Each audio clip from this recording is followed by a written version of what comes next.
ತಮಿಳುನಾಡಿಗೆ ನೀರು ಹರಿಸಬೇಕೆಂದು ಹೇಳಿರುವ ಕಾವೇರಿ ನೀರು ನಿಯಂತ್ರಣ ಸಮಿತಿ ವಿರುದ್ಧ ಕರ್ನಾಟಕ ಸರ್ಕಾರ ಸಿಡಬ್ಲ್ಯೂಎಂಎಗೆ ಮೇಲ್ಮನವಿ ಸಲ್ಲಿಸಿದೆ. ಈ ಹಿನ್ನೆಲೆ ಇವತ್ತು ಮಧ್ಯಾಹ್ನ 2:30ಕ್ಕೆ ಸಿಡಬ್ಲ್ಯೂಎಂಎ ಮಹತ್ವದ ನಿರ್ಧಾರವನ್ನು ತೆಗೆದುಕೊಳ್ಳಲಿದ್ದು, ನಮಗೆ ನೀರಿಲ್ಲ, ತಮಿಳುನಾಡಿಗೆ ನೀರು ಬಿಡೋದು ಹೇಗೆ? ಕಾವೇರಿ ಕೊಳ್ಳದಲ್ಲಿ ಮಳೆ ಕೊರತೆ ಬಗ್ಗೆ ಕರ್ನಾಟಕ ಸಿಡಬ್ಲ್ಯೂಎಂಎ ಸಭೆಯಲ್ಲಿ ವಿವರಿಸಲಿದೆ. ರಾಜ್ಯದ ವಾಸ್ತವ ಸ್ಥಿತಿಯನ್ನ ಪ್ರಾಧಿಕಾರದ ಮುಂದಿಟ್ಟು ವಾದವನ್ನ ಮಂಡಿಸಲಿದೆ. ಆಗಸ್ಟ್ 3ರಂದು ಸಿಎಂ ಡಿಕೆ ಶಿವಕುಮಾರ್ ಹಾಗೂ ತಮಿಳುನಾಡು ಸಿಎಂ ವಿಜಯ್ ಮಹತ್ವದ ಸಭೆಯನ್ನು ಮಾಡಲಿದ್ದಾರೆ. ಬೆಂಗಳೂರಿನ ವಿಧಾನಸೌಧದಲ್ಲಿ ನಡೆಯುವಂತಹ ಸಭೆಯಲ್ಲಿ ತಮಿಳುನಾಡು ಸಿಎಂ ವಿಜಯ್ ಭಾಗಿಯಾಗಲಿದ್ದಾರೆ. ಆಗಸ್ಟ್ 3ರ ಮಧ್ಯಾಹ್ನ 12 ಗಂಟೆಗೆ ಸಭೆ ನಿಗದಿಯಾಗಿದೆ. ಕಾವೇರಿ ಜಲ ವಿವಾದ, ಮೇಕೆದಾಟು ಯೋಜನೆ ಸೇರಿದಂತೆ ಹಲವು ವಿಷಯಗಳ ಕುರಿತು ಮಹತ್ವದ ಚರ್ಚೆ ಆಗಲಿದೆ.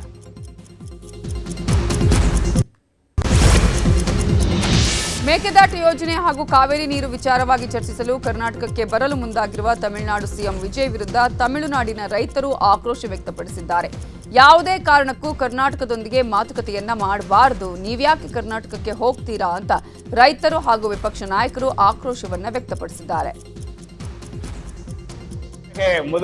தொடர்ந்து காவிரி பிரச்சனை தீவிரமடைந்து வருகிறது. கர்நாடக முதலமைச்சர் தமிழக முதலமைச்சர் ஜோசப் விஜய் அவர்களை பேச்சுவார்த்தைக்கு அழைக்கிறோம் என்கிற பெயரால் இன்றைக்கு கர்நாடகாவில் இன கலவரத்தை மறைமுகமாக தூண்டுகிறாரோ என்று அஞ்ச தோன்றுகிறது. டிகே சிவகுமாருடைய நடவடிக்கை மிக மோசமான விளைவுகளை உருவாக்கக்கூடிய பேராபத்து ஏற்பட்டிருக்கிறது. இன்று காலை முதல் கிருஷ்ணகிரி மாவட்டம் ஒசூரில் இருந்து பெங்களூருக்கு கர்நாடகாவுக்குள் தமிழக வாகனங்கள் அனுமதிக்கப்படவில்லை.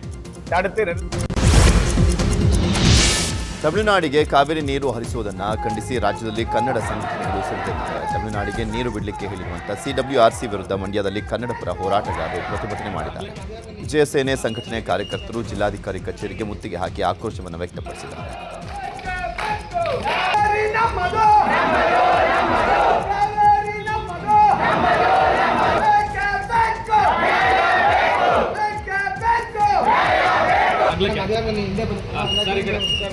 ಸಿಡಬ್ಲ್ಯೂಆರ್ಸಿ ವಿರುದ್ಧ ಚಾಮರಾಜನಗರದಲ್ಲಿ ಪ್ರತಿಭಟನೆ ಮುಂದುವರೆದಿದೆ. ಕರ್ನಾಟಕ ರಕ್ಷಣಾ ವೇದಿಕೆ ಪ್ರವೀಣ್ ಶೆಟ್ಟಿ ಬಣದಿಂದ ಪ್ರತಿಭಟನಾ ಮೆರವಣಿಗೆ ನಡೆಸಲಾಗಿದೆ. ತಲೆಗೆ ಕಪ್ಪು ಪಟ್ಟಿ ಧರಿಸಿ ಸಿಡಬ್ಲ್ಯೂಆರ್ಸಿ ವಿರುದ್ಧ ಧಿಕ್ಕಾರ ಕೂಗಿ ಕಾರ್ಯಕರ್ತರು ಆಕ್ರೋಶ ವ್ಯಕ್ತಪಡಿಸಿದರು. ನಮಗೆ ಕುಡಿಲಿಕ್ಕೆ ನೀರಿಲ್ಲ, ಈ ಸಂದರ್ಭದಲ್ಲಿ ತಮಿಳುನಾಡಿಗೆ ನೀರು ಬಿಡಲಿಕ್ಕೆ ಶಿಫಾರಸು ಅವೈಜ್ಞಾನಿಕವಾಗಿದೆ, ಈ ಶಿಫಾರಸನ್ನು ರಾಜ್ಯ ಸರ್ಕಾರ ಒಪ್ಪಬಾರದು ಅಂತ ಒತ್ತಾಯಿಸಿದರು.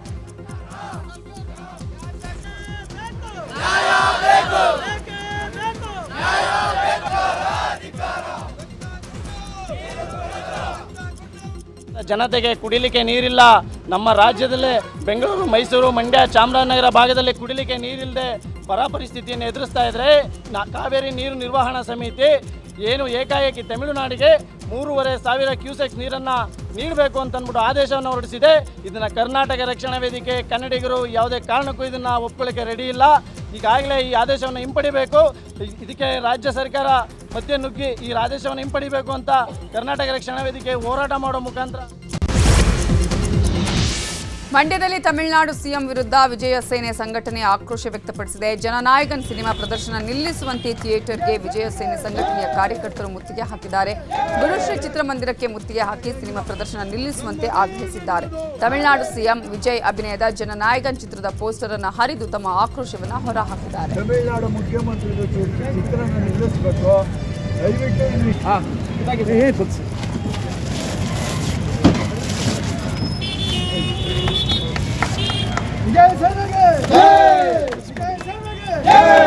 ಕಾರಣಕ್ಕೂ ಚಿತ್ರ ನಡೆಯಂಗಿಲ್ಲ. ನಮ್ಮದು ನಮ್ಮದು ಶ್ರೀ ಚಿತ್ರಮಂದಿರದಲ್ಲಿ ತಮಿಳುನಾಡಿನ ಮುಖ್ಯಮಂತ್ರಿ ವಿಜಯ್ ಅವರು ನಾಯಕ ನಟರಾಗಿ ಅಭಿನಯಿಸಿದ್ದ ಚಲನಚಿತ್ರವನ್ನ ರದ್ದುಗೊಳಿಸಿ ಅಂತ ಇವತ್ತು ನಾವು ಈ ಒಂದು ಚಿತ್ರಮಂದಿರಕ್ಕೆ ಮುತ್ತಿಗೆ ಹಾಕಕ್ಕೆ ಬಂದಿದ್ವಿ. ಇವತ್ತೇನು ಮಾಲೀಕರು ಮತ್ತು ಮ್ಯಾನೇಜರ್ ಅವರು ಬಂದು ನಮ್ಮ ಸ್ಪಂದನೆಗೆ ಹೋಗೊಟ್ಟಿದ್ದಾರೆ. ಇವತ್ತು ಏನು ಕಾವೇರಿ ಹೋರಾಟ ನಡೀತಾ ಇದೆ, ನಮಗೆ ಒಂದು ಮರಣ ಶಾಸನ ಸಿಕ್ಕಿದೆ. ತಮಿಳುನಾಡಿನ ಮುಖ್ಯಮಂತ್ರಿಯ ಚಿತ್ರವನ್ನ ನಾವು ಇಲ್ಲಿ ನಡೆಯಕ್ಕೆ ಬಿಡೋಕ್ಕಾಗುತ್ತಾ? ಸಾಧ್ಯನೇ ಇಲ್ಲ. ಇವತ್ತು ನಮ್ಗೆ ಅನ್ಯಾಯ ಆಗಿದೆ. ಕಾವೇರಿ ಪ್ರಾಧಿಕಾರದ ನಿರ್ಧಾರದತ್ತ ರಾಜ್ಯದ ಚಿತ್ತ ನೆಟ್ಟಿದೆ. ವ್ಯತಿರಿಕ್ತ ತೀರ್ಪು ಬಂದರೆ ಕರ್ನಾಟಕ ಬಂದ್ಗೆ ಕರೆ ನೀಡಲಿಕ್ಕೆ ಕನ್ನಡ ಪರ ಸಂಘಟನೆಗಳು ನಿರ್ಧರಿಸಿದೆ. ನಾಳೆ ಕನ್ನಡಪರ ಸಂಘಟನೆಗಳ ಸಭೆ ಇದೆ. ವಾಟಾಳ್ ನಾಗರಾಜ್ ನೇತೃತ್ವದಲ್ಲಿ ನಡೆಯುವಂಥ ಸಭೆಯಲ್ಲಿ ರೈತಪರ ಸಂಘಟನೆಗಳು ಕೂಡ ಭಾಗಿಯಾಗಿವೆ. ಸಭೆಯಲ್ಲಿ ಕರ್ನಾಟಕ ಬಂದ್ ಬಗ್ಗೆ ತೀರ್ಮಾನ ಆಗಲಿದೆ ಅಂತ ಹೋರಾಟಗಾರ ಪ್ರವೀಣ್ ಶೆಟ್ಟಿ ಹೇಳಿದ್ದಾರೆ. ರಾಜ್ಯದಲ್ಲಿ ನಮಗೆ ಕುಡಿಲಿಕ್ಕೆ ನೀರಿಲ್ಲ, ಈಗ ತಮಿಳುನಾಡಿಗೆ ನೀರು ಬಿಡಿ ಅಂತಿದ್ದಾರೆ. ನೀರು ಬಿಟ್ಟರೆ ಉಗ್ರ ಹೋರಾಟ ಮಾಡ್ತೀವಿ ಅಂತ ಎಚ್ಚರಿಕೆಯನ್ನು ಕೊಟ್ಟರು.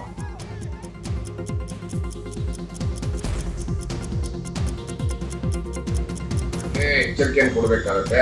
ಒಂದು ಕಣ್ಣಿಗೆ ಬೆಂಡೆ, ಒಂದು ಕಣ್ಣಿಗೆ ಸುಣ್ಣವನ್ನು ಹಾಕುವುದ್ರ ಮುಖಾಂತರ ಕರ್ನಾಟಕದ ನೀರಿನ ಸಮಸ್ಯೆ, ಕುಡಿಯುವ ನೀರಿಗಾಗಿ ನೀರಿಲ್ಲ ಅಂದ್ರೂ ಸಹ ತಮಿಳುನಾಡಿಗೆ ಬಿಡಿಸ್ತಾ ಇರೋದನ್ನ ತೀವ್ರವಾಗಿ ಕರ್ನಾಟಕ ರಕ್ಷಣಾ ವೇದಿಕೆ ವಿರೋಧಿಸ್ತೀವಿ. ಎಲ್ಲ ಸಂಘಟನೆಗಳು, ಚಿಕ್ಕ ಪುಟ್ಟ ಸಂಘಟನೆಗಳಿಂದ ಹಿಡಿದು ಎಲ್ಲ ಸಂಘಟನೆಗಳು, ರೈತ ಪರ ಸಂಘಟನೆಗಳು, ಕಾರ್ಮಿಕ ಪರ ಸಂಘಟನೆಗಳು, ದಲಿತ ಪರ ಸಂಘಟನೆಗಳು, ಸಾಮಾನ್ಯ ಕನ್ನಡಿಗರು, ಎಲ್ಲ ರಾಜಕೀಯ ಪಕ್ಷಗಳು ಒಟ್ಟಿಗೆ ಸೇರಿ ಕರ್ನಾಟಕವನ್ನ ಬಂದ್ ಮಾಡೋದ್ರ ಮುಖಾಂತರ ಕೇಂದ್ರ ಸರ್ಕಾರಕ್ಕೆ ಎಚ್ಚರಿಕೆಯನ್ನು ಕೊಡಬೇಕಾಗುತ್ತೆ.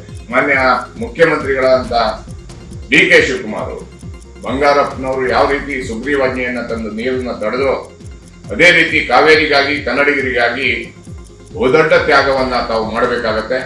ಕನ್ನಡಿಗರ ಜೊತೆ ನಿಲ್ಬೇಕಾಗತ್ತೆ, ಕರ್ನಾಟಕವನ್ನ ರಕ್ಷಣೆ ಮಾಡ್ಕೋಬೇಕಾಗತ್ತೆ. ನಾವೆಲ್ಲ ಕನ್ನಡಿಗರು ನಿಮ್ಮ ಜೊತೆಗೆ ಇರ್ತೀವಿ. ಸಿಡಬ್ಲ್ಯೂಆರ್ಸಿ ಸೂಚನೆಯಂತೆ ತಮಿಳುನಾಡಿಗೆ ಕಾವೇರಿ ನೀರು ಹರಿಸಿದ್ರೆ ಬೆಂಗಳೂರಿಗೆ ಸಂಕಷ್ಟ ಉಂಟಾಗಲಿದೆ ಅನ್ನುವ ಮಾತು ಕೇಳಿಬಂದಿದೆ. ಇದರ ಬಗ್ಗೆ ಪ್ರತಿಕ್ರಿಯಿಸಿರುವ ಜಲಮಂಡಳಿ ಅಧ್ಯಕ್ಷೆ ಡಾಕ್ಟರ್ ಮಂಜುಳಾ, ಸದ್ಯಕ್ಕೆ 5-6 ತಿಂಗಳಿಗಾಗುವಷ್ಟು ನೀರು ಮಾತ್ರ ಇದೆ ಅಂತ ಹೇಳಿದ್ದಾರೆ. ಸದ್ಯಕ್ಕೆ ಕೆಆರ್ಎಸ್ನಲ್ಲಿ 20 TMCಯಷ್ಟು ನೀರಿದೆ. ಈ ಪೈಕಿ ಬಳಕೆಗೆ ಯೋಗ್ಯವಾದದ್ದು ಕೇವಲ 14 TMC ಮಾತ್ರ. ಇದರಿಂದ ಮುಂದಿನ 5-6 ತಿಂಗಳಿಗೆ ಬೆಂಗಳೂರಿಗೆ ನೀರು ಪೂರೈಕೆ ಸಾಧ್ಯ. ಒಂದೊಮ್ಮೆ ಮಳೆ ಸುರಿಯದಿದ್ರೆ ನೀರಿನ ಸಮಸ್ಯೆ ಎದುರಾಗಬಹುದು ಅನ್ನುವ ಆತಂಕವನ್ನು ವ್ಯಕ್ತಪಡಿಸಿದ್ದಾರೆ. ಅಂತಂದರೆ ಜನಜೀವನ ಪರಿಸ್ಥಿತಿನಲ್ಲಿ ನಮಗೆ ಅಷ್ಟೊಂದು 7-8 ತಿಂಗಳವರೆಗೆ ಸಮಸ್ಯೆ ಆಗೋದಿಲ್ಲ. ಅಂದರೆ ಇದರ ಜೊತೆಗೆ ನಮಗೆ ಬೇರೆ ನಗರಗಳು ಬರ್ತವೆ, ಅಲ್ಲಿಗೂ ಕೂಡ ಮೈಸೂರು ಇರ್ಬೋದು, ಚಾಮರಾಜನಗರ ಮತ್ತು ಕೆಲವೊಂದು ಪಟ್ಟಣಗಳು ಬರ್ತವೆ, ಅವಕ್ಕೂ ಕೂಡ ನೀರಿನ ವ್ಯವಸ್ಥೆ ಇದರಿಂದನೇ ಆಗುತ್ತೆ, ಇದೇ ಜಲಾಶಯಗಳಿಂದ. ಈಗ ನಾವೇನು ಮಾಡ್ತಾ ಇದ್ದೀವಿ ಅಂದರೆ, ಇನ್ನು ನಮ್ಮ ಫೋರ್ಕಾಸ್ಟ್ ಪ್ರಕಾರ ಇನ್ನೂ ಮಳೆ ಬರುವಂಥ ಮಾಡ್ರೇಟ್ ರೈನ್ಫಾಲ್ ಇದೆ ಅಂತ ಹೇಳ್ತಾ ಇದ್ದಾರೆ. ನೋಡಬೇಕು ಅದು ಹೇಗೆ ಪರಿಣಮಿಸುತ್ತೆ ಅಂತ ಹೇಳಿ. ಬಟ್ ನಾವು ಸ್ವಲ್ಪ ಸಿದ್ಧತೆಗಳನ್ನ ಮಾಡ್ಕೊಂಡಿದ್ದೀವಿ. ಅಂತಂದರೆ ಜನರಿಗೆ ಇಮಿಡಿಯೇಟಾಗಿ ಏನಾದ್ರು ಶಾರ್ಟೇಜ್ ಆದರೆ ಟ್ಯಾಂಕರ್ ಮೂಲಕ ಒದಗಿಸುವಂಥದ್ದು ವ್ಯವಸ್ಥೆ ಇದೆ. ಸಂಚಾರಿ ಕಾವೇರಿ ಅಂತ ಹೇಳಿ ಎಲ್ಲರಿಗೂ ಗೊತ್ತಿದೆ ಇದು ವಿಷಯ. ಅದ್ರ ಜೊತೆಗೆ ಅದ್ರಲ್ಲಿ ಏನು ಮಾಡಿದ್ದೀವಿ ಅಂದರೆ, ನಮ್ಮ ಟ್ಯಾಂಕರು ಅಳವಡಿಸ್ಕೊಂಡಿದ್ದೀವಿ. ಜೊತೆಯಲ್ಲಿ ಖಾಸಗಿ ಟ್ಯಾಂಕರ್ಗಳನ್ನು ಕೂಡ ಎಂಪ್ಯಾನಲ್ ಮಾಡ್ಕೊಂಡು ಅವ್ರಿಗೂ ಕೂಡ ನಾವು ನಿಗದಿ ಮಾಡ್ಕೊಂಡಿದ್ದೀವಿ. ಕಾವೇರಿ ವಿವಾದ ವಿಚಾರಕ್ಕೆ ಶಾಸಕ ಬಸನಗೌಡ ಪಾಟೀಲ್ ಯತ್ನಾಳ್ ಪ್ರತಿಕ್ರಿಯೆಯನ್ನು ಕೊಟ್ಟಿದ್ದಾರೆ. ಇಂತಹ ಭೀಕರ ಪರಿಸ್ಥಿತಿಯಲ್ಲಿ ಕೇಂದ್ರ ಸರ್ಕಾರದ ಮನವೊಲಿಸಬೇಕು, ಸುಪ್ರೀಂ ಕೋರ್ಟ್ಗೂ ಮನವರಿಕೆ ಮಾಡಬೇಕು, ಅದನ್ನು ಬಿಟ್ಟು ಕೇವಲ ರಾಜಕೀಯ ಕಾಟಾಚಾರಕ್ಕೆ ಹೇಳಿಕೆ ಕೊಡಬಾರ್ದು ಅಂತ ಹೇಳಿದ್ದಾರೆ. ತಮಿಳುನಾಡಿನ ಸಿಎಂ ಸೌಹಾರ್ದಯುತ ಭೇಟಿಗೆ ಮನಸ್ಸು ಮಾಡಿದ್ದಾರೆ, ಸ್ವಾಗತಾರ್ಹ. ಆದರೆ ಅದು ಎಷ್ಟು ಫಲಪ್ರದವಾಗುತ್ತೋ ನೋಡಬೇಕು ಅಂತ ಹೇಳಿದ್ದಾರೆ. ಇನ್ನು CWRC ಮೊಂಡತನ ಬಿಟ್ಟು ಅಧ್ಯಯನ ಮಾಡಲಿಕ್ಕೆ ಕಮಿಟಿ ಬರಬೇಕು ಅಂತ ಯತ್ನಾಳ್ ಆಗ್ರಹಿಸಿದ್ದಾರೆ. ಕೇವಲ ರಾಜಕೀಯ ಭೀಕರ ಬರಗಾಲದಲ್ಲಿ ಕರ್ನಾಟಕ ಸರ್ಕಾರ ಇದನ್ನು ಗಂಭೀರವಾಗಿ ತಗೊಂಡು ಕೇಂದ್ರ ಸರ್ಕಾರಕ್ಕೆ ಮನವೊಲಿಸಿ ಸುಪ್ರೀಂ ಕೋರ್ಟ್ನಲ್ಲಿ ರಾಜ್ಯದ ಪರಿಸ್ಥಿತಿ ಇವತ್ತೇನಿದೆ, ಏನು ನಾವು ನಿರೀಕ್ಷೆ ಮಾಡಿದ ಮಳೆ ಎಷ್ಟಾಗಿದೆ, ಎಲ್ಲದರ ಬಗ್ಗೆ ಅಧ್ಯಯನ ಮಾಡಿ ಸುಪ್ರೀಂ ಕೋರ್ಟ್ ಮೊರೆ ಹೋಗೋದು ಬಿಟ್ಟು ಕೇವಲ ರಾಜಕೀಯ ಕಾಟಾಚಾರಕ್ಕೆ ಹೇಳಿಕೆಗಳನ್ನು ಕೊಡೋದು, ರಾತ್ರೋರಾತ್ರಿ ನೀರು ಬಿಡೋದು, ಇದು ಮೊದಲೇ ಇರೋದು ಒಂದು ಕೆಟ್ಟ ಚಾಳಿ ಕರ್ನಾಟಕದಲ್ಲಿ ಆಗಿದೆ.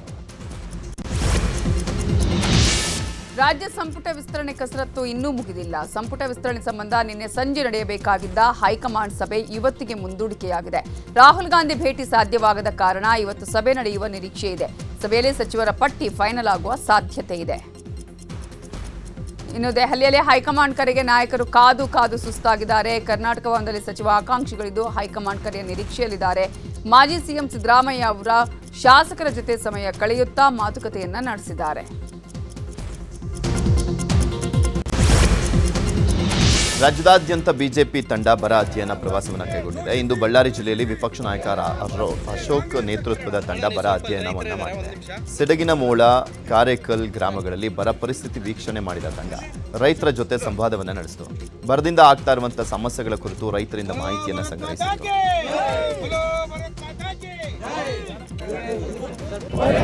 ಘೋಷಿಸಿ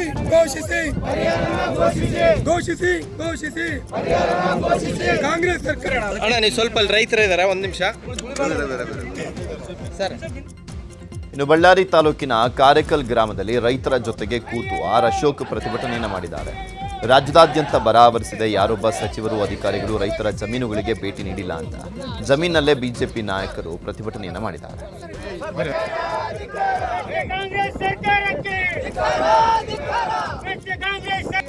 ಇತ್ತ ಶಿವಮೊಗ್ಗದಲ್ಲಿ ಶಾಸಕ ಸುನಿಲ್ ಕುಮಾರ್ ನೇತೃತ್ವದ ಬಿಜೆಪಿ ತಂಡ ಬರ ಅಧ್ಯಯನ ಮಾಡಿದೆ. ಶಿವಮೊಗ್ಗ ತಾಲೂಕಿನ ತ್ಯಾಜವಳ್ಳಿಯಲ್ಲಿ ರೈತರೊಂದಿಗೆ ಬಿಜೆಪಿ ನಿಯೋಗ ಸಭೆಯನ್ನ ಮಾಡಿದೆ. ರೈತರ ಸಮಸ್ಯೆಯನ್ನ ಆಲಿಸಿತು. ವಿದ್ಯುತ್ ಸಮಸ್ಯೆ, ಏತ ನೀರಾವರಿಯಿಂದ ಕೆರೆಗಳಿಗೆ ನೀರು ಪೂರೈಸುವಂತೆ ಬಿಜೆಪಿ ನಾಯಕರ ಬಳಿ ಗ್ರಾಮಸ್ಥರು ಅಳಲನ್ನ ತೋಡ್ಕೊಂಡ್ರು. ಗೌಡಿಕೆರೆ ಡೈರೆಕ್ಟ್ ಪೈಪ್ ಲೈನ್ ತಗೊಂಡೋಗಿ ಕೊಟ್ಟಿರ್ಮಾಣ ನೀರಾವರಿ ಏತ ನೀರಾವರಿಗಳೇ ಬೇರೆ. ಹಾಗಾಗಿ ನಮಗೆ MIನಿಂದ ಒಂದು ನೀರಾವರಿ ಯೋಜನೆ ಕೊಟ್ಟಿದ್ದಾರೆ. ಕೇವಲ ಎರಡೇ ಇಂಚ್ ಎಡವಾಲ, ದೇವಬಾಳು, ಕೊನಗಳ್ಳಿ, ಮೈಸೊಳ್ಳಿ ಇದಕ್ಕೆ ಅನುಕೂಲ ಆಗುತ್ತೆ ಅಂತ ವಿನಂತಿ ಮಾಡ್ತಾ ಇದ್ದೀನಿ. ಅದ್ರ ಜೊತೆಯಾಗಿ ಇಲ್ಲಿ ಹಂಸೋಡಿಯಿಂದ ಒಂದು ಏತ ನೀರಾವರಿ ಮಾಡಿದ್ದಾರೆ. ಸಣ್ಣ ನೀರಾವರಿ ಇಲಾಖೆ ಮಾಡಿದ್ದಾರೆ. ಬಂದಿರತಕ್ಕಂಥ ಮುಖಂಡರುಗಳಿಗೆ ಕೆಪಿಎಸ್ಸಿಯ ಪಶುವೈದ್ಯಾಧಿಕಾರಿಗಳ ನೇಮಕಾತಿಯಲ್ಲಿ ಅಕ್ರಮ ಸಂಬಂಧ ಡಿಸಿಎಂ ಪರಮೇಶ್ವರ್ಗೆ ಆಕಾಂಕ್ಷಿಗಳು ದೂರು ಕೊಟ್ಟಿದ್ದಾರೆ. ಪಶುವೈದ್ಯಾಧಿಕಾರಿ ಹುದ್ದೆಗಳಿಗೆ 80 ಲಕ್ಷ ಲಂಚ ಕೇಳಿರುವ ಆರೋಪ ಮಾಡಿ ಡಿಸಿಎಂ ಪರಮೇಶ್ವರ್ಗೆ ದೂರು ಸಲ್ಲಿಸಿದ್ದಾರೆ. ನೇಮಕಾತಿಗೆ ಬೇಗ ಆದೇಶ ಹೊರಡಿಸಿ ಅಂತ 50ಕ್ಕೂ ಹೆಚ್ಚು ಆಕಾಂಕ್ಷಿಗಳು ಮನವಿ ಸಲ್ಲಿಸಿದರು.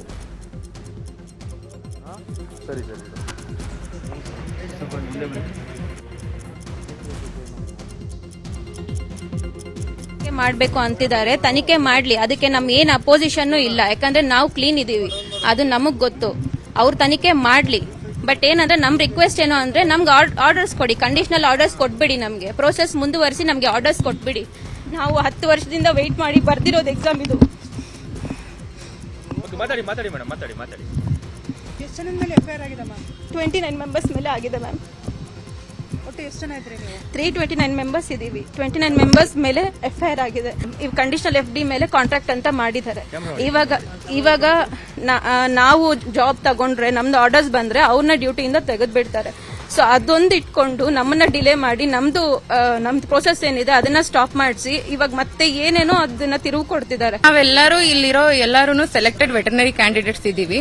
ನಾವೆಲ್ಲರೂ ಈಗ 2 years ಇಂದ ಕಷ್ಟಪಟ್ಟು ಓದ್ಬಿಟ್ಟು ಎಕ್ಸಾಮ್ ಬರ್ದು, ಈಗ ಎಕ್ಸಾಮ್ ಬರ್ದ್ಮೇಲೆ ಪ್ರೊವಿಷನಲ್ ಲಿಸ್ಟ್, ಫೈನಲ್ ಲಿಸ್ಟ್ ಎಲ್ಲಾದ್ರಲ್ಲೂ ಸೆಲೆಕ್ಟ್ ಆಗಿ ಈಗ ಆಲ್ರೆಡಿ 1 week ಆಯ್ತು ನಮ್ ಸೆಲೆಕ್ಷನ್ ಲಿಸ್ಟ್ ಬಂದು. ಲಾಸ್ಟ್ ಫ್ರೈಡೆ ಬಂದಿದ್ದು. ಎಲಿಜಿಬಲ್ ಆಗಿಲ್ಲಲ್ಲ ಕ್ಯಾಂಡಿಡೇಟ್ಸ್. ಲೈಕ್ 210 ಮಾರ್ಕ್ಸ್ ಕೂಡ ತೆಗ್ದಿಲ್ಲ. ನಮ್ ಕಟ್ ಆಫ್ ಇದ್ದಿದ್ದು 600ಗೆ 210 ಮಾರ್ಕ್ಸ್. ಸೊ 210 ಕೂಡ ಯಾರು ತೆಗೆದಿಲ್ವೋ, ಯಾರು ಎಲಿಜಿಬಲ್ ಆಗಿಲ್ವೋ ಅವರೆಲ್ಲ ಏನ್ ಪ್ರೊಟೆಸ್ಟ್ ಮಾಡ್ತಿದ್ದಾರೆ ಅಂದ್ರೆ ಹೈಯೆಸ್ಟ್ ಮಾರ್ಕ್ಸ್ ಹೆಂಗ್ ಬಂತು, 400+ ಇರೋರ್ನೆಲ್ಲಾರನು ಲೈಕ್ ಅಕ್ಯೂಸ್ಡ್ ಅಂತ ಹಾಕ್ಬಿಟ್ಟು ಅವ್ರ ಮೇಲೆ FIR ಹಾಕಿದ್ದಾರೆ. ಸೊ ಈ FIR ಆಗಿರೋದ್ರಿಂದ ನಮ್ದೆಲ್ಲ ಪ್ರೊಸೆಸ್ ತಡೆ ಹಿಡ್ದಿರ. ಹಂಗೆಲ್ಲ ನಮ್ದು ಎಲಿಜಿಬಲ್ ಕ್ಯಾಂಡಿಡೇಟ್ ಆಗಿ ನಾವು ಸೆಲೆಕ್ಟ್ ಆಗಿ ಕೂಡ ನಮ್ಮ ಪ್ರಯತ್ನ ಕೂಡ ವ್ಯರ್ಥ ಆಗ್ತಿದೆ. ನಾವ್ ಇಡೀ ನಮ್ ಸರ್ವಿಸ್ ಏನಿದೆ 25 to 30 years ನಾವು ದುಡಿದ್ರು ಕೂಡ ನಮ್ಗೆ 80 ಲಕ್ಷ ಸೇವ್ ಮಾಡಕ್ ಆಗಲ್ಲ. ಹಂಗಿದ್ದಾಗ 80 ಲಕ್ಷ ಆರೋಪ ಹೆಂಗ್ ಸರ್ ನಾವು ಸ್ವೀಕರಿಸೋಣ? ಸ್ವಲ್ಪ ಅದ್ರಲ್ಲೂ ಲಾಜಿಕ್ ಇರ್ಬೇಕು ಅವ್ರು ಮಾತಾಡ್ಬೇಕಾದ್ರೆ. ಕೆಪಿಎಸ್ಸಿಯಲ್ಲಿನ ಅಕ್ರಮ ಹಾಗೂ ಪಶುವೈದ್ಯಾಧಿಕಾರಿ ಹುದ್ದೆಗಳ ನೇಮಕಾತಿ ಗೋಲ್ಮಾಲ್ ಪ್ರಕರಣವನ್ನು ತನಿಖೆ ನಡೆಸುವಂತೆ ಎಬಿವಿಪಿ ಪ್ರತಿಭಟನೆ ಮಾಡಿದೆ. ನೂರಾರು ಎಬಿವಿಪಿ ಕಾರ್ಯಕರ್ತರು ಕೆಪಿಎಸ್ಸಿ ಕಚೇರಿಗೆ ಮುತ್ತಿಗೆ ಹಾಕಲು ಯತ್ನಿಸಿದರು. ಕೆಪಿಎಸ್ಸಿ ನಡೆಸುವ ಸ್ಪರ್ಧಾತ್ಮಕ ಪರೀಕ್ಷೆಗಳಲ್ಲಿ ಸರಣಿ ಅಕ್ರಮ ನಡೀತಾ ಇದೆ, ಸೂಕ್ತ ತನಿಖೆ ನಡೆಸಿ ಸೂಕ್ತ ಕ್ರಮ ಕೈಗೊಳ್ಳಬೇಕೆಂದು ಆಕ್ರೋಶ ವ್ಯಕ್ತಪಡಿಸಿದರು. ಈ ವೇಳೆ ಹೋರಾಟಗಾರರನ್ನು ಪೊಲೀಸರು ವಶಕ್ಕೆ ಪಡೆದರು.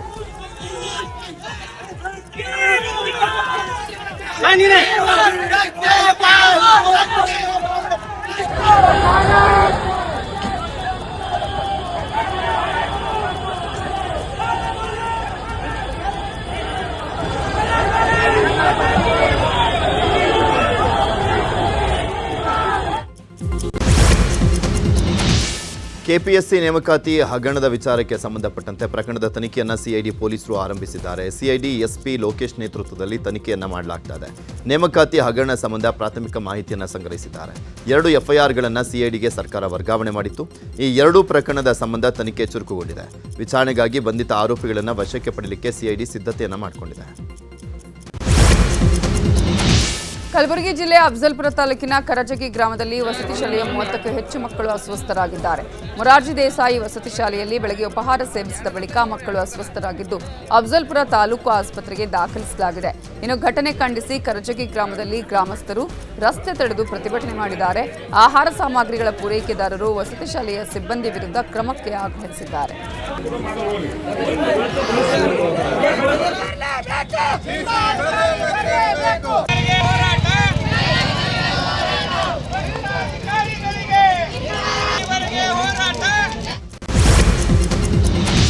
ದೆಹಲಿಯ ಜಂತರ್ ಮಂತರ್ನಲ್ಲಿ ಪ್ರತಿಭಟನೆಯ ವೇಳೆ ವಿದ್ಯಾರ್ಥಿಗಳ ಮೇಲೆ ಪೊಲೀಸರ ಕ್ರಮ ಖಂಡಿಸಿ ಸಂಸತ್ ಭವನದ ಆವರಣದಲ್ಲಿ ವಿಪಕ್ಷಗಳು ಪ್ರತಿಭಟನೆಯನ್ನು ಮಾಡಿದ್ದಾರೆ. ಸಮಾಜವಾದಿ ಪಕ್ಷದ ಸಂಸದರು ಹಾಗೂ ಕಾಂಗ್ರೆಸ್ನ ಸಂಸದರು ಪ್ರತಿಭಟನೆ ಮಾಡಿ ಕೇಂದ್ರ ಸರ್ಕಾರದ ವಿರುದ್ಧ ಆಕ್ರೋಶವನ್ನು ವ್ಯಕ್ತಪಡಿಸಿದರು. ಪಂಜಾಬ್ನಲ್ಲಿ ಪ್ರಶ್ನೆ ಪತ್ರಿಕೆ ಸೋರಿಕೆ ಖಂಡಿಸಿ ದೆಹಲಿಯಲ್ಲಿ ಬಿಜೆಪಿ ಕಾರ್ಯಕರ್ತರು ಪ್ರತಿಭಟನೆ ನಡೆಸಿದ್ದಾರೆ. ದೆಹಲಿಯ ಆಪ್ ಕಚೇರಿ ಎದುರು ಬಿಜೆಪಿ ಕಾರ್ಯಕರ್ತರು ಪ್ರತಿಭಟನೆ ಮಾಡಿದ್ದಾರೆ. ಪ್ರತಿಭಟನೆ ವೇಳೆ ಪೊಲೀಸರು ಬಿಜೆಪಿ ಕಾರ್ಯಕರ್ತರ ನಡುವೆ ಘರ್ಷಣೆ ನಡೆದಿದೆ. ಇನ್ನು ಪಂಜಾಬ್ ಶಿಕ್ಷಣ ಸಚಿವ ಹರ್ಜೋತ್ ಸಿಂಗ್ ಬೈನ್ಸ್ ರಾಜೀನಾಮೆ ಕೊಡಬೇಕು ಅಂತ ಒತ್ತಾಯಿಸಿದ್ದಾರೆ.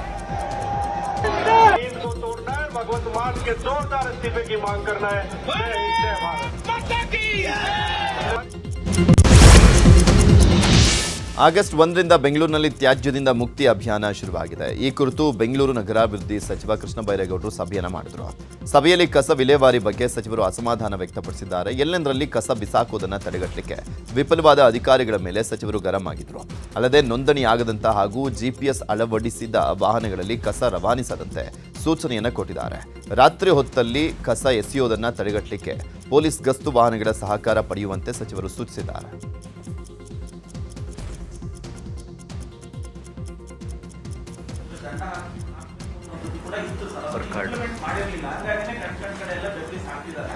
ಈಗ ಒಂದ್ ನಿಮಿಷ ಈಗ ಅವ್ರು ಹೇಳ್ತಾರೆ ಯಾಕೆ ತಂದು ಸುರಿತಾ ಇದ್ದಾರೆ, ಯಾಕೆ ಅಂದ್ರೆ ಪ್ರಾಪರ್ ಡಿಸ್ಪೋಸಲ್ಗೆ ನೀವು ಒಂದು ವ್ಯವಸ್ಥೆನೇ ಕೊಟ್ಟಿಲ್ಲ, ಅದಕ್ಕೆ ನಾನು ಸುರಿತಾ ಇದ್ದೀನಿ ಅಂತ ಹೇಳ್ತಾರೆ. ಮಾತಿಗಷ್ಟೇ, ಆಕ್ಚುಲಿ ಎಲ್ಲ ಇದೆ, ಇಲ್ಲ ಅಂತಲ್ಲ. ಮಾತಿಗೆ ಹೇಳೋದಕ್ಕೆ ಏನ್ ಬೇಕೋ ಹೇಳ್ಬೋದು. ಹಾಗಾಗಿ ಈಗ ಪ್ರಾಪರ್ ಡಿಸ್ಪೋಸಲ್ಗೆ ವ್ಯವಸ್ಥೆ ಇದೆಯಾ ಅಂತ ಅವರು ಕೇಳ್ತಾ ಇದ್ದಾರೆ. ಸೊ ಇನ್ಮೇಲೆ ಈ CND ವೇಸ್ಟ್, ಕನ್ಸ್ಟ್ರಕ್ಷನ್ ಮತ್ತೆ ಡೆಮಾಲಿಷನ್, ಈ ವೇಸ್ಟ್ ಅನ್ನ ಡಿಸ್ಪೋಸಲ್ ಮಾಡೋದಕ್ಕೆ 4 ಸಂಸ್ಥೆಗಳನ್ನ ನಾವು ಎಂಪ್ಯಾನಲ್ ಮಾಡಿದ್ದೇವೆ ಬೆಂಗಳೂರಲ್ಲಿ.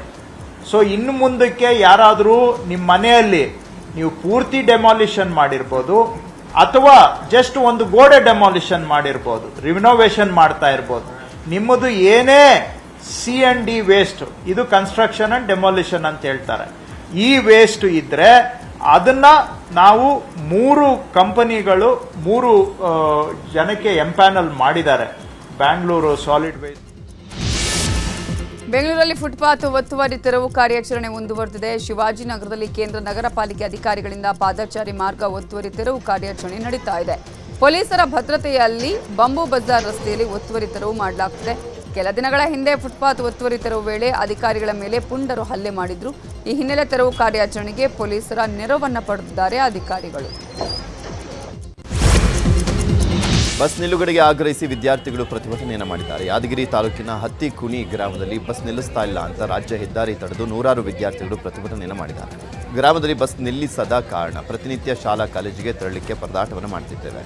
ಬಸ್ ಸೌಲಭ್ಯ ಒದಗಿಸುವಂತೆ ಸಾರಿಗೆ ಇಲಾಖೆ ವಿರುದ್ಧ ವಿದ್ಯಾರ್ಥಿಗಳು ಆಕ್ರೋಶವನ್ನು ವ್ಯಕ್ತಪಡಿಸಿದ್ದಾರೆ.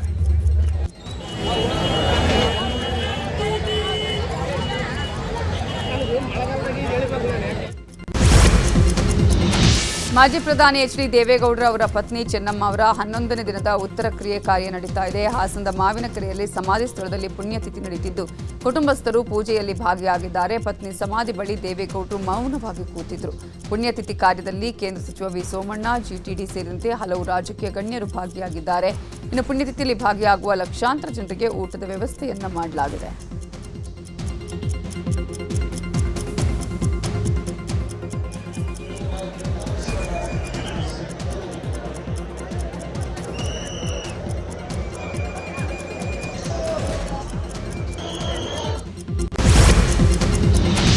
ಇದು ದೇವೇಗೌಡರ ಪತ್ನಿ ಚೆನ್ನಮ್ಮ ಅವರ ಪುಣ್ಯಸ್ಮರಣೆ ಹಿನ್ನೆಲೆಯಲ್ಲಿ ಬೆಂಗಳೂರು ದಕ್ಷಿಣ ಜಿಲ್ಲೆಯ ಚನ್ನಪಟ್ಟಣದಲ್ಲಿ ಅಭಿಮಾನಿಗಳು ಚೆನ್ನಮ್ಮ ಅವರ 11ನೇ ದಿನದ ತಿಥಿ ಕಾರ್ಯವನ್ನು ಮಾಡಿದ್ದಾರೆ.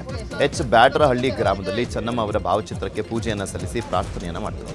ತಿಥಿ ಕಾರ್ಯದಲ್ಲಿ ಭಾಗಿಯಾದಂಥವರಿಗೆ ಗೀ ರೈಸ್ ಹಾಗೂ ಚಿಕನ್ ಚಾಪ್ಸ್ ಅಡುಗೆ ಮಾಡಿ ಬಡಿಸಲಾಗಿದೆ.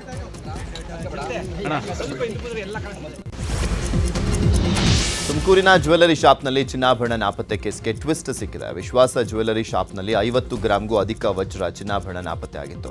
ಪೊಲೀಸರಿಗೆ ದೂರು ನೀಡಿದಾಗ ಅಸಲಿ ಸತ್ಯ ಬಯಲಾಗಿದೆ. ಇಲ್ಲಿ ಒಂದು ಚಿನ್ನಾಭರಣವನ್ನು ತೆಗೆದುಕೊಂಡು ಹೋಗಿ ಬಿಲ್ದಲ್ಲಿ ಇಟ್ಕೊಂಡಿತ್ತು. CCTV ಪರಿಶೀಲಿಸಿದಾಗ ಸತ್ಯ ಬಯಲಾಗಿದೆ. ಇಲ್ಲಿಯ ಬಿಲದಲ್ಲಿದ್ದಂಥ ಚಿನ್ನದ 10 ರಿಂಗ್ 3 ಸರಗಳನ್ನು ಪೊಲೀಸರು ಹೊರತೆಗೆದಿದ್ದಾರೆ. ಪಶ್ಚಿಮ ಬಂಗಾಳದ ಭೀರ್ಭೂಮ್ನಲ್ಲಿ ಪೊಲೀಸರು ಭರ್ಜರಿ ಕಾರ್ಯಾಚರಣೆ ನಡೆಸಿದ್ದಾರೆ. ತೃಣಮೂಲ ಕಾಂಗ್ರೆಸ್ ನಾಯಕನ ಆಪ್ತನ ಸಂಬಂಧಿಯೊಬ್ಬನ ಮನೆಯಲ್ಲಿ ಭಾರೀ ಸಂಪತ್ತು ಪತ್ತೆಯಾಗಿದೆ. ನಿವೃತ್ತ ಬಸ್ ಚಾಲಕ ಮಿನಾರ್ ಮಂಡಲ್ ಮನೆಯಲ್ಲಿ ಬರೋಬ್ಬರಿ 28 ಕೋಟಿ ಹಣ ಹಾಗೂ 21 ಕೋಟಿ ಮೌಲ್ಯದ 15 ಕೆಜಿ ಚಿನ್ನದ ಬಿಸ್ಕೆಟ್ಗಳು ಪತ್ತೆಯಾಗಿದೆ. ದಾಳಿಗೊಳಗಾದ ಮಿನಾರ್ ಮಂಡಲ್ ಈ ಹಿಂದೆ ರಾಜ್ಯ ಸಾರಿಗೆ ಸಂಸ್ಥೆಯಲ್ಲಿ ಬಸ್ ಡ್ರೈವರ್ ಆಗಿ ಕೆಲಸ ಮಾಡಿದ್ದ. ನಂತರ ಕಲ್ಲುಗಣಿಗಾರಿಕೆಯ ವ್ಯಾಪಾರಕ್ಕೆ ಇಳಿದಿದ್ದ.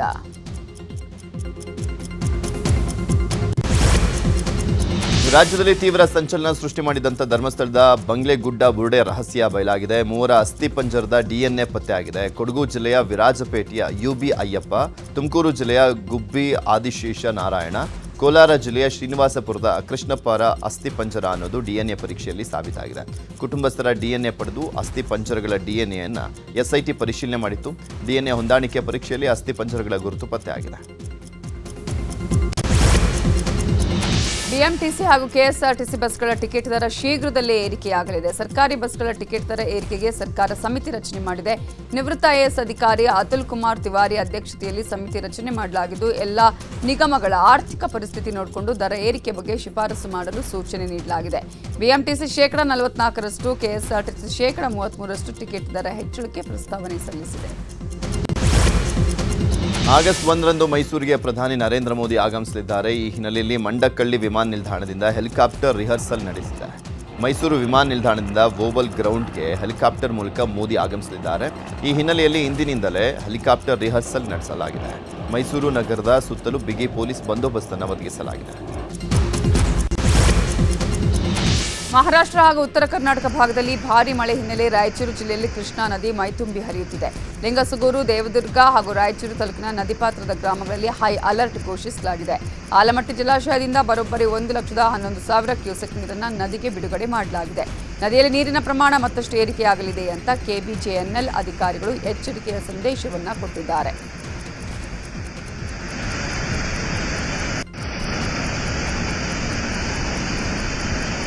ಮಹಾರಾಷ್ಟ್ರದ ಘಟ್ಟ ಪ್ರದೇಶದಲ್ಲಿ ಮಳೆಯ ಅಬ್ಬರ ಮುಂದುವರಿಯುತ್ತಿರುವ ಹಿನ್ನೆಲೆಯಲ್ಲಿ ಮಹಾರಾಷ್ಟ್ರದ ರಾಧಾನಗರಿ ಜಲಾಶಯ ಸಂಪೂರ್ಣ ಭರ್ತಿಯಾಗಿದೆ.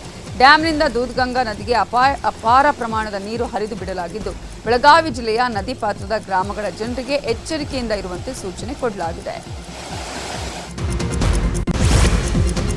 ಉತ್ತರ ಪ್ರದೇಶದ ವಿಕಲಚೇತನ ಯುವತಿಯೊಬ್ಬರು ಜಮ್ಮು ಕಾಶ್ಮೀರದ ಪ್ರಸಿದ್ಧ ಮಾತಾ ಮಚೈಲ್ ಯಾತ್ರೆಯನ್ನು ಕೈಗೊಂಡಿದ್ದಾರೆ. ಭೀಕರ ರೈಲು ಅಪಘಾತದಲ್ಲಿ 2 ಕಾಲುಗಳನ್ನು ಕಳೆದುಕೊಂಡಿರುವಂಥ ಜ್ಯೋತಿ ಹ್ಯಾಂಡ್ ಸೈಕಲ್ನಲ್ಲಿ ಯಾತ್ರೆ ಹೋಗ್ತಾ ಇದ್ದಾರೆ. ಜೊತೆಗೆ ಅವರ ತಾಯಿ ಸಾಥ್ ಕೊಟ್ಟಿದ್ದಾರೆ. ವಿಶೇಷ ಅಂದರೆ ಇವರ ಜೊತೆಗೆ ಒಂದು ನಾಯಿ ಹಾಗೂ ಕೋತಿ ಕೂಡ ಯಾತ್ರೆಗೆ ತೆರಳ್ತಾ ಇದೆ.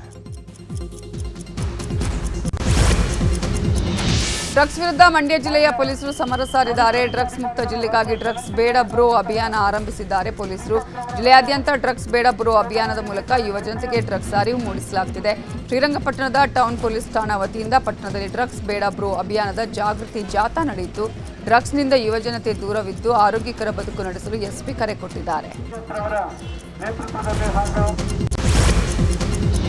ಸಾಮಾನ್ಯವಾಗಿ ಮನುಷ್ಯರು ಹಲ್ಲಿನ ರೂಟ್ ಕೆನಾಲ್ ಮಾಡಿಸ್ಕೊಳ್ತಾರೆ. ಆದರೆ ಬನ್ನೇರುಘಟ್ಟ ಜೈವಿಕ ಉದ್ಯಾನದಲ್ಲಿ ಹುಲಿಗೆ ರೂಟ್ ಕೆನಾಲ್ ಮಾಡಲಾಗಿದೆ. ಕೋರೆ ಹಲ್ಲಿನ ಸೋಂಕಿನಿಂದ ಬಳಲ್ತಾ ಇದ್ದಂಥ ಸಿಂಚನ ಎಂಬ ಹುಲಿಗೆ ರೂಟ್ ಕೆನಾಲ್ ಮಾಡುವಲ್ಲಿ ವೈದ್ಯರು ಯಶಸ್ವಿಯಾಗಿದ್ದಾರೆ. ಬನ್ನೇರುಘಟ್ಟ ಜೈವಿಕ ಉದ್ಯಾನವನ ಮತ್ತು SYS ಸಂಸ್ಥೆಯ ವೈದ್ಯಕೀಯ ತಂಡದಿಂದ ಯಶಸ್ವಿ ಶಸ್ತ್ರಚಿಕಿತ್ಸೆ ಆಗಿದೆ. ಮುಂಬರುವ ಹಾಕಿ ವಿಶ್ವಕಪ್ಗಾಗಿ ಹಾಕಿ ಇಂಡಿಯಾ ರಾಷ್ಟ್ರೀಯ ಪುರುಷ ಮತ್ತು ಮಹಿಳಾ ತಂಡಗಳು ಹೊಸ ಜೆರ್ಸಿಯನ್ನು ಅನಾವರಣಗೊಳಿಸಿವೆ. ಈ ಬಾರಿ ತಂಡದ ನೀಲಿ ಬಣ್ಣವನ್ನು ಬದಲಾಯಿಸಿ ಕೇಸರಿ ಬಣ್ಣದ ಜೆರ್ಸಿಯನ್ನು ಅನಾವರಣಗೊಳಿಸಲಾಗಿದೆ. ಇದಕ್ಕೆ ವಿಪಕ್ಷಗಳು ಕೇಂದ್ರ ಸರ್ಕಾರದ ವಿರುದ್ಧ ಕಿಡಿಕಾರಿವೆ. ಕಾಂಗ್ರೆಸ್ ಸಂಸದೆ ಪ್ರಿಯಾಂಕಾ ಗಾಂಧಿ ಮಾತನಾಡಿ, ಬಣ್ಣ ಬದಲಿಸಿದ್ರೂ ಇತಿಹಾಸ ಬದಲಿಸಲು ಸಾಧ್ಯವಿಲ್ಲ. ಯುವಕರ ಹೋರಾಟವೇ ದೇಶದ ಧ್ವನಿ ಎಂದಿದ್ದಾರೆ.